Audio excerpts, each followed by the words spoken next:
काफी नुकसान हुआ देश का हर सेक्टर में। साथ ही साथ जो राज्य काम कर रहे हैं अपनी जगह अच्छा खड़े होकर काम कर रहे हैं, कुछ एक अलग नीति बना के फेडरल सिस्टम को पूरा खत्म करके एफआरबीएम एक्ट में तोड़ मरोड़ करके जो संसाधन मिलने चाहिए जो राज्यों के अधिकार में है उसके वो छीना जा रहा है। जो अपने आप विकसित होना चाहते हैं राज्य, जो जहां प्रयास हो रहा है उनको भी काटा जा रहा है। क्या वजह है इसका, क्या कारण है? कोई बताएंगे? जवाब है केंद्र सरकार के पास? एक तो यह है विकास का कोई नाम ही नहीं, सिर्फ नाराबाजी है। कौन सा एक नारा जो सफल हुआ देश में? 222 तक हर गरीब का अपना मकान होगा, ये मोदी जी का खुद का वादा है। क्या सफल हुआ? मिला सबको मकान? किसानों का आय डबल कर दिया जाएगा, किसानों का इन्वेस्टमेंट डबल हो गया, लागत डबल हो गया, आय कहां डबल हुआ? बेटी पढ़ाओ बेटी बचाओ, हर दिन रेप होते सौों के तादाद में।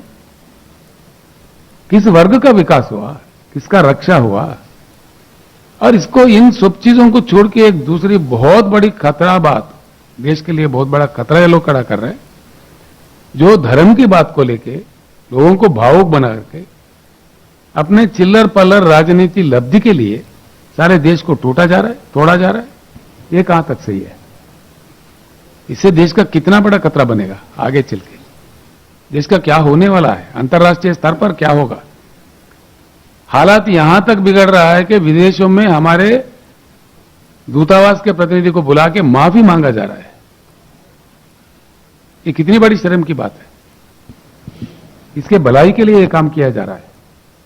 आज जिस प्रकार से धर्म के नाम पे लोगों को तोड़ने का, समाज को तोड़ने का, एक अच्छे भारत को खराब करने का जो प्रयास हो रहा है, ये कहां ले जाएगा अपने देश को? इसीलिए इकोनॉमी भी खत्म, कर्जा बढ़ गया, रुपये वैल्यू गिर गया, प्राइस राइज हो गया, किसी सेक्टर में सुधार नहीं आया, ना पीने का पानी मिला, ना सिंचाई का भरपूर पानी मिला, ना गरीबों का कोई अच्छा देखभाल हुआ। तो किसका लाभ हुआ, किसका फायदा हुआ? फायदा कुछ नहीं हुआ, विनाश हुआ। और साथ ही साथ बहुत बड़ा खतरा धर्म के नाम पे दुनिया को तोड़ के, लोगों को तोड़ के। सबसे बड़ा बात है मेक इन इंडिया। क्या है नतीजा मेक इन इंडिया का? हमारे बच्चे जो पतंग उड़ाते हैं उसके मांझा तक चाइना से आता है, नाखून काटने का नेल कटर तक चाइना से आता है, शेविंग ब्लेड तक चाइना से आता है, राष्ट्रीय ध्वज भी हमारा तिरंगा चाइना से बनाया हुआ इंपोर्ट करते हैं। कहां गया खादी हमारा? हमारा बुनकरों का क्या हाल है? क्या हो रहा है? फिर मेक इन इंडिया किधर गया? उसका क्या नतीजा निकला?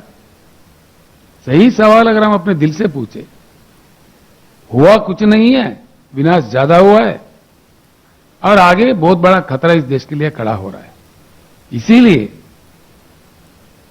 हम एक ही आवाज आज नीतीश जी से मिलने के बाद, जो बातचीत करने के बाद, नीतीश जी का भी मन है, मुझे भी उन्होंने आदेश दिया है, जितने भी विपक्षी दल है देश में सारे एकजुट होकर, ताकत जुटाकर, शक्ति जुटाकर बीजेपी मुक्त भारत का नारा देना चाहिए और बीजेपी मुक्त भारत को हासिल करना चाहिए।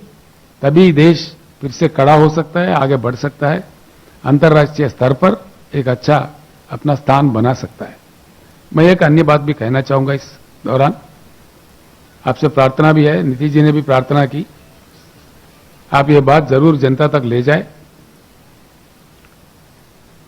भारत में 75 साल के आजादी के बाद इतने सारा समस्याओं से उलझ रहे हम लोग।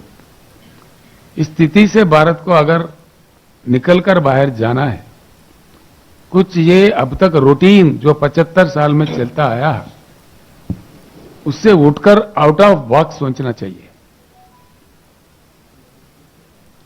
विशेषज्ञों का मानना है, ये मेरा बात नहीं है, अगर किया जाए तो भारत सर्वश्रेष्ठ देश इस दुनिया का बन सकता है, प्रभावशाली बन सकता है, प्रबल आर्थिक शक्ति बन सकता है। इसमें हमारा प्रयास होना चाहिए।